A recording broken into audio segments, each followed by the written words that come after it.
Okay, we're going back into the book of Enoch, and I'm going to explain the Watchers, the Fallen Angels, and Azazel, and what were their purpose according to the book of Enoch.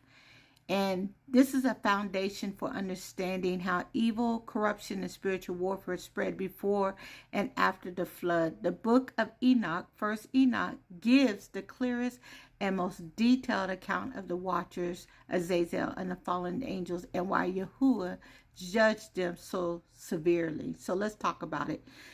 Let's talk about who are the Watchers. In first Enoch 6:1 and 2, and it came to pass that the angels, the children of the heavens, saw and lusted after the daughters of men. The Watchers, in Hebrew, Yerin, were heavenly beings sent by Yahuwah to observe and guide mankind.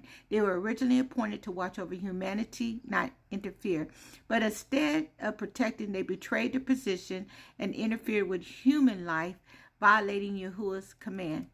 The fall of the Watchers, the sin. They lusted after human women, made a mutual oath, and descended upon Mount Hermon to carry out their plan in Enoch 6:6.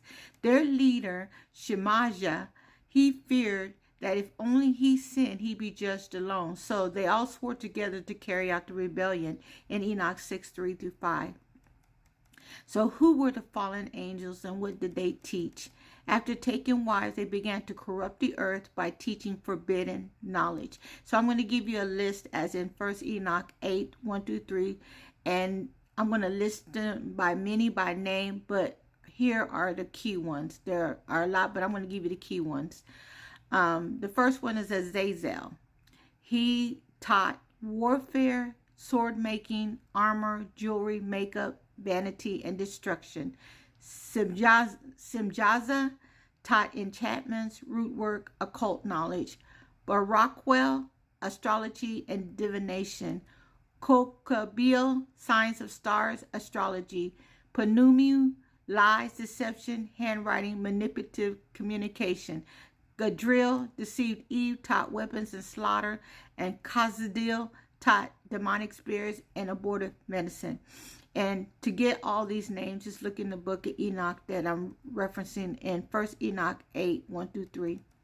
So what did their offsprings become? Their union with human women produced Nephilims, hybrid giants of immense size, violence, and lawlessness. So there were different kinds. I think there were like 3 different kinds of giants. But you read in the book of Enoch, it kind of breaks it down, the 3 types of giants that there were. In Enoch 7:11-15, and they devoured all the labor of men, and when men could no longer sustain them, the giants turned against them and devoured mankind. These Nephilim corrupted the bloodline of humanity, brought chaos, cannibalism, and bloodshed, were part of why Yahuwah sent the flood in Genesis 6:5. So who is Azazel? Azazel is singled out in Enoch as one of the most dangerous of the fallen angels. In Enoch 10:8, and the whole earth has been corrupted through the works that were taught by Azazel. To him ascribed all sin. Key facts about Azazel. Mastermind of corruption, warfare, vanity, deception. His influence reached deep into both the spirit realm and physical world. Unlike other angels who were bound, Azazel's judgment especially is harsh. Enoch 10:4-6, bind Azazel hand and foot, cast him into darkness, place upon him rough and jagged rocks. He shall be covered, and no light shall appear unto him forever. His judgments equal utter isolation and permanent shame. So what happened to the Watchers? Well, first Enoch 10:11-14, Yahuwah sends the archangels Uriel, Raphael, Michael, and Gabriel. The fallen angels are bound in the depths of the earth. Their judgment is reserved for the great day of judgment. And Jude 1:6 confirms this. And the angels which kept not their first estate, he has reserved in everlasting chains under darkness unto the judgment of the great day. So what happened to their children, the Nephilim?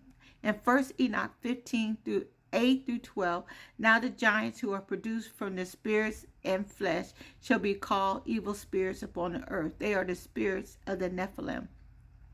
These became demons, unclean spirits, roaming the earth, tormenting mankind, deprived of peace, drawn to humans because they desired fleshly expression. This explains why demons are obsessed with possession, violence, lust, idolatry. They are the disembodied spirits of the lawless giants. So the purpose and judgment of the watchers, and I'm going to give you the summary. Who? Details: 200 angels called watchers sent to observe humanity. What they did: took human wives, taught forbidden knowledge. Leaders: Mz.JudahQueen, Azazel, and others. Offspring: Nephilim, giants, corrupt creation. Judgment: bound in the abyss until final judgment. 1 Enoch 10 and Jude 1:6. Legacy: their children became demons. Their teachings polluted the nation. Azazel's role led mankind into war, vanity, destruction, and spiritual corruption. So why does Yahuwah let this be known? To reveal the root of evil, so his people will reject secret knowledge, occultism, sorcery, and vanity. Guard their seed and inheritance. Understand why spiritual warfare is real and intense, and know that judgment is coming, and only those who obey Yahuwah and Yahushua will overcome. This is going to be another part to this because there's a lot more to talk about with the watchers.